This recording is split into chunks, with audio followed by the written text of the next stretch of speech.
kalau seru sih seru-seru, sedih dikit juga ada. Ya di salah satu kontenku tuh ada tuh. Siapa di sini yang punya teman yang pikirannya kotor? Waktu dengan baik gitu kan, belum lagi nih ngikut organisasi yang ada di dalam kampus lah.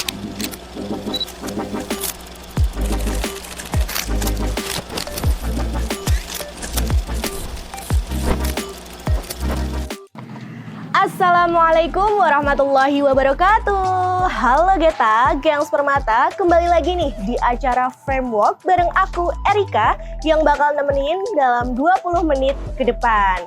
Nah Geta, Framework kali ini kita tuh akan ngebahas tentang bagaimana sih menggunakan media sosial untuk membuat konten-konten yang kreatif dan juga inspiratif.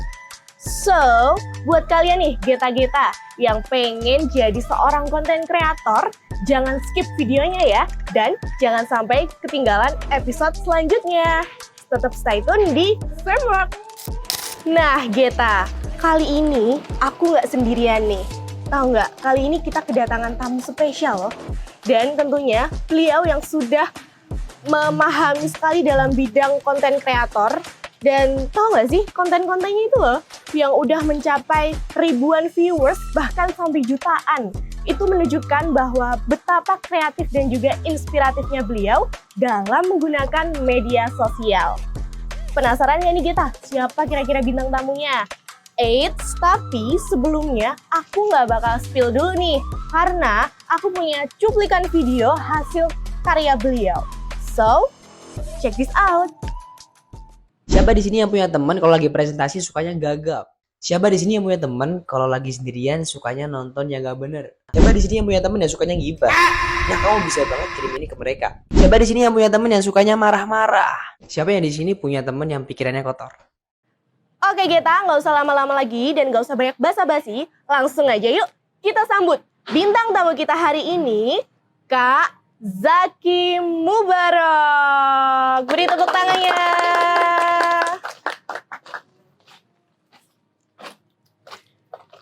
Oke, halo Kak. Halo. Apa kabar nih hari ini? Alhamdulillah sehat. Alhamdulillah. Habis dari mana nih Kak tadi? Tadi habis dari masjid sih, habis Jumatan. Ya. Oke. Oke Kak, sebelum kita lanjut ngobrol nih, mungkin kakaknya bisa memperkenalkan diri gitu sekaligus menyapa Geta-Geta nih Kak yang lagi nonton Framework kali ini. Mungkin bisa dimulai dari nama, terus asal, terus juga statusnya apa gitu. Status, boleh. Halo teman-teman, aku Ahmad Zaki Mubarak, tapi nama panggungnya Bara sih. Jadi orang-orang mungkin lebih kenalnya Bara daripada Zaki Mubarak. Karena saya punya nama-nama yang berbeda-beda kalau di tempat-tempat. Kalau di pondok namanya Mubarak, kalau di rumah namanya Zaki, kalau di panggung namanya Bara. Ya, aku dari Sukoharjo. Kalau ada teman-teman yang Sukoharjo, mungkin bisa mampir juga. Tawangsari sih, kalau ada daerah Tawangsari boleh mampir. Ya, gitu. Aku juga dari Universitas Islam Negeri Raden Mas Said juga. Oke, Kak Bara. Akhir-akhir ini lagi sibuk ngapain aja sih Kak? Kalau boleh tahu nih. Sibuk? Kelihatannya sibuk banget. Iya. Kesibukannya sih banyak sih. Ya belajar pertama pasti ya. Belajar, beribadah juga. Konten juga. Terus lomba-lomba juga. Ya apa-apa yang bisa dalam masa-masa personal branding yang bisa membangun branding bagus buat teman-teman yang lain. Bisa buat contoh buat yang lain. Ya tak lakuin semuanya gitu sih. Wah, ternyata sesibuk itu ya Geta bintang tamu kita kali ini. Masya Allah, luar biasa, keren sekali Kak. Oke, ngomong-ngomong nih Kak, ngomong-ngomong tentang konten kreator nih. Jadi konten kreator itu seru gak sih Kak? Karena jujur ya, Erika sebagai host di sini udah penasaran banget nih. Seru gak Kak? Ya kalau seru sih seru-seru, sedih dikit juga ada gitu. Jadi semua rasa ada campur aduk jadi satu. Ya setiap semua kan ada suka dukanya lah pasti. Nggak cuma seneng terus. Kadang juga ada kalau konten kita lagi nggak rame, nggak FYP. Nah juga ada lagi masa, oh ini kenapa ya kok nggak rame, harus dianalisis lagi kenapa kok bagus gitu. Oh ada yang perlu diperbaiki. Diperbaiki akhirnya gitu. Oke. Terus sebelum kita mengarah ke topik sana nih, mungkin aku Erika mau dengar cerita dulu dong dari Kak Bara.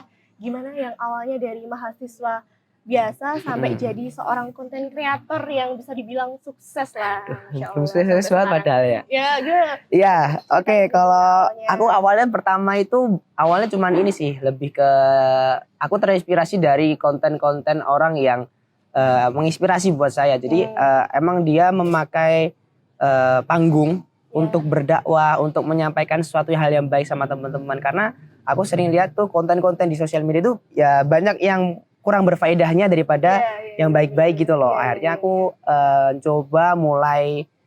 Kalau video yang pertama viral tuh tentang ini sih, aku lebih ke personal branding. Jadi waktu awal-awal tuh lagi tahun 2023 akhir kalau salah tuh, rame yang tren kalau Kemarin ya baru-baru aja sih, baru mulai juga. Jadi rame tentang video yang seleramu yang kayak gimana sih gitu kan. Akhirnya aku tuh masukin banyak achievement di sana. Jadi yang pernah jadi imam, pernah jadi santri teladan, pernah ngisi pengajian, dari poin semuanya yang tentang personal branding tak masukin situ semua. Dan awalnya tuh nggak nyangka bakal rame gitu kan. Ya, terus tiba-tiba itu abis upload tak tinggal ke masjid itu, balik-balik dari masjid itu udah notifnya kling di HP. Oke, waduh. Dari situ awalnya, dari situ.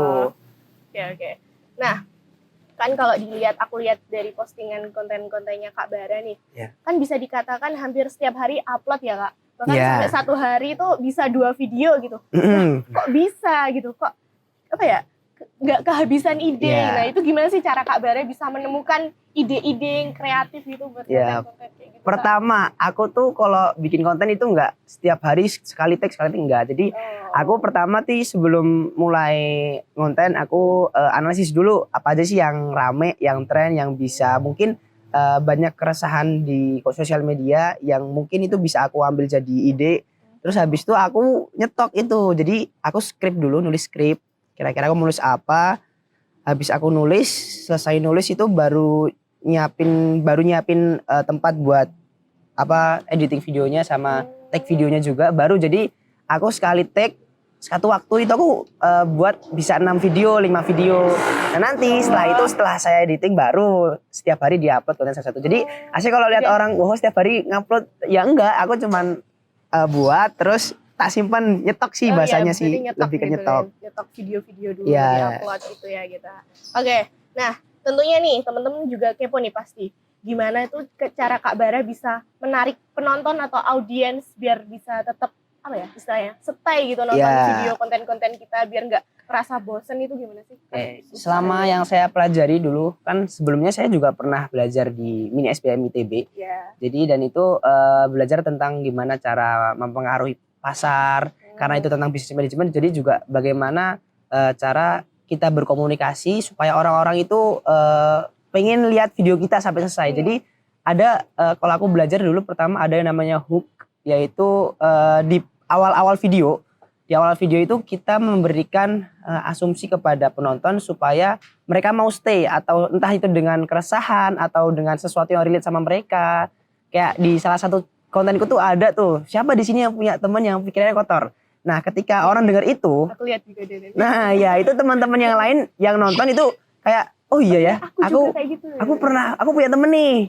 Akhirnya dari situ mulai mereka nge-share ke temannya mereka. Kalau mereka udah mulai nge-share ke teman mereka, nanti algoritma TikTok itu akan bawa video kita ke teman-teman yang lain. Jadi kadang nanti dia nge-share lagi ke temannya lagi, di-share lagi ke teman-temannya, terus dia komen, di tag. Nah itu jadi banyak. Dan aku juga pernah waktu itu salah satu ada teman, videomu sampai di tempatku loh. Video dan aku juga punya saudara di Mesir juga. Dan dia videonya itu FYP di teman-temannya dia. Iya di Mesir. Dan dia waktu ngirim ke saudaraku, dia bilang lah itu saudara gua gitu kan. Gitu akhirnya. Oke, jadi menyeluruh ke seluruh dunia gitu kan ya. Oke. Nah, kebetulan nih kan Kak Bara juga kuliah. Jadi seorang mahasiswa dan juga menjadi seorang konten kreator. Nah, itu apa nggak sibuk banget gitu? Itu gimana cara Kak Bara itu bisa memanage waktu dengan baik gitu? Kan belum lagi nih ngikut organisasi yang ada di dalam kampus lah atau di luar kampus lah, itu hektik banget kan pasti Kak? Bener banget. Jadi untuk organisasi sendiri aku tuh nggak, kalau di kampus aku nggak terlalu ngikutin banyak. Jadi Dulu aku juga pernah diminta buat beberapa beberapa organisasi buat gabung, tapi qadarullah karena aku juga di rumah jadi remaja Masjid Baitur Rahman juga, jadi juga ngurusin masjid juga, terus jadi imam tetap di masjid itu juga. Jadi kadang kalau ditinggal itu lebih kayak umiku tuh selalu bilang, kamu jangan ninggalin masjid kamu gitu loh, karena emang kalau dari awal tuh aku juga banyak mendapatkan ide-ide dan inspirasi dari teman-teman masjid juga sih rata-rata. Nah, dari situ akhirnya aku lebih memilih untuk menghidupkan masjid dulu, sama organisasi alumni juga ada. Jadi mungkin kalau aku nambah organisasi di dalam kampus akan lebih banyak waktu yang terbuang gitu loh. Dan akhirnya pun aku tetap pertama sih memprioritaskan pendidikan dulu sih. Jadi ketika aku orangnya ketika dikasih tugas sama dosen aku langsung kerjain dulu. Karena aku nggak tahu nanti kalau tak tunda ke depannya nanti ketumpuk sama acara lain ya takut lupa. Akhirnya baru aku tak sisihin dulu yang nggak penting, baru yang lain-lainnya setelah pendidikan. Gitu nih, bisa dipraktekin ya kita buat kalian.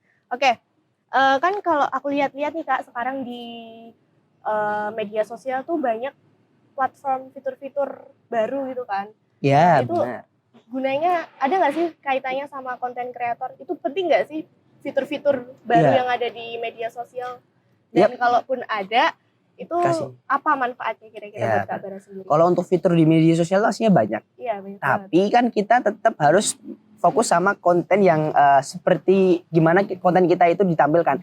Jadi mungkin ada teman-teman yang mungkin dia membuat konten tentang video editing. Terus dia harus pakai Lightroom, CapCut atau dengan yang lain-lainnya gitulah. Jadi tapi karena aku kontennya itu lebih ke storytelling, terus lebih kayak ke collab biasa dan nggak terlalu membutuhkan banyak editing yang ribet.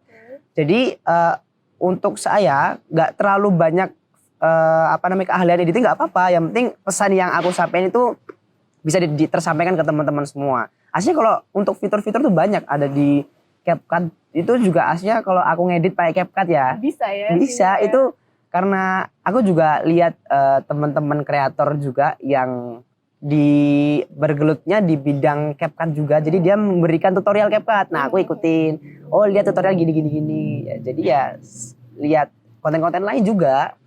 Gitu kan. Jadi semuanya tergantung kepada kebutuhan konten kita.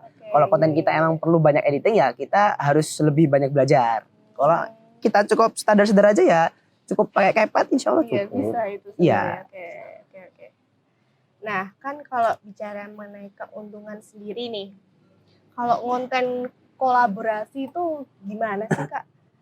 Itu kan Kak Bara juga udah sering banget nih collab gitu kan sama kreator-kreator lain gitu di Solo Raya ini. Nah, itu mungkin bisa dikasih tahu Kak caranya collab tuh. Ya, jadi kalau aku collab itu lebih kayak ke aku memperhatikan dulu orang bakal aku collab ini satu niche gak, satu pasar gak sama konten-kontenku. Semisal kayak aku nih mahasiswa, aku pernah konten sama dosen juga, artis juga, Pak Ginanjar juga. Dan akhirnya aku satu niche, satu pasar. Jadi orang-orang yang lihat tuh bakal, ini akhirnya collab nih sama ini. Ya sama kayak kita dilihat orang di luar nih. Misal ada orang-orang nih kayak kita tahu brand kayak brand Zafir semisal. Brand Zafir kan ketika dia kan brandingnya dengan orang-orang ganteng, panggil orang ganteng. Akhirnya orang-orang yang satu niche tuh pengen cari orang ganteng, ketemu satu di semua, booming kan akhirnya. Nah itu, jadi kita cari dulu yang satu nada sama kita kontennya. Akhirnya setelah itu nanti dapat satu permasalahan juga, nanti konten itu bisa viral, bisa naik gitu, tersampaikan ke teman-teman yang lain. Oke. Aduh, seru juga ya ternyata collab-collab kayak gitu. Oke. Nah, yang seperti kita tahu nih Kak, kalau netizen plus 62 itu kan ganas-ganas ya. Iya benar banget. Ganas-ganas ya tuh. Oke. Dan apa ya, gak pandang bulu gitu loh, pasti ada aja yang gak suka. Nah, selama konten-konten Kakak yang dari awal sampai akhir nih, pernah gak sih Kak dapet komentar-komentar negatif dari netizen gitu? Banyak, jadi awal-awal aku ngonten itu belum terlalu banyak yang hate comment sih. Tapi setelah mulai aku agak naik, mulai banyak yang kenal. Nah itu banyak yang mulai gak suka. Dan yang uniknya orang-orang yang gak suka, orang-orang yang hate comment itu adalah dari kalangan-kalanganku sendiri, maksudnya kayak dari teman-teman sendiri Temen-temennya, malah. temen-temennya sendiri. Jadi misal dari ada kakak kelas juga yang mungkin nggak suka atau gimana, entah itu nanti dia bercanda atau gimana.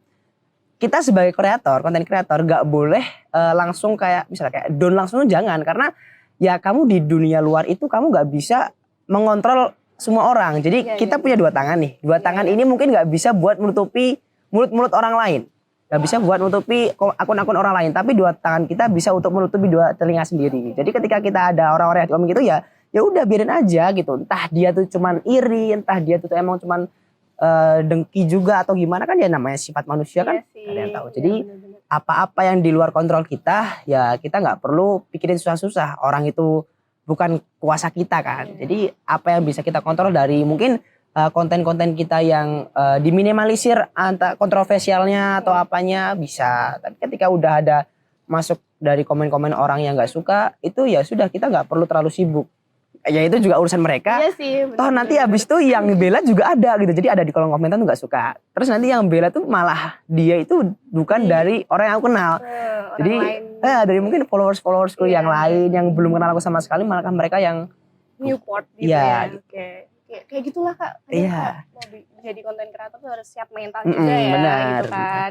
Karena ya bisa Kan- mematahkan semangat kita buat iya bener. lanjut Kan banyak lagi. orang yang udah mulai naik tapi tiba-tiba berhenti gara-gara Ya banyak itu yang nggak komen suka. kayak gitu. Iya Oke, benar. Oke, tuh. Oke. Nah, selama Kak Bara ngonten nih, ada nggak sih Kak pengalaman selama ngonten yang sampai sekarang tuh Kak Bara nggak bisa lupain gitu? Yang berkesan atau apa gitu? Mungkin? Kalau yang berkesan mesti banyak. Banyak ya. Tapi kalau beberapa itu mungkin yang ya itu, dari konten ini aku bisa ketemu relasi yang bener-bener bermanfaat buat aku. Jadi akhirnya bisa kenal dosen-dosen yang berpengaruh di UIN. Kemarin sampai diminta datang ke rumahnya.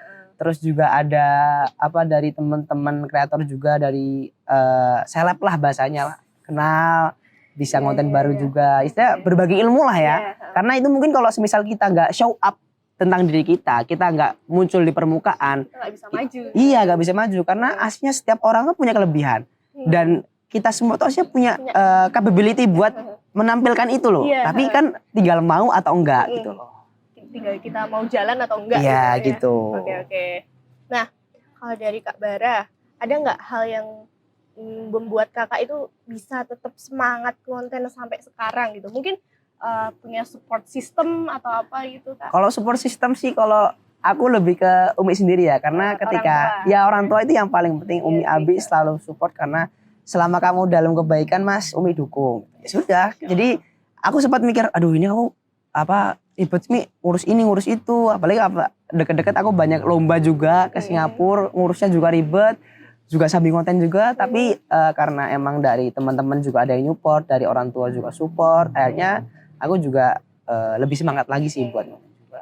Insya Allah. Nah itu tadi ya, terus kan doa orang tua juga Iya, ngaruh benar, banget ya benar, ke benar. kita.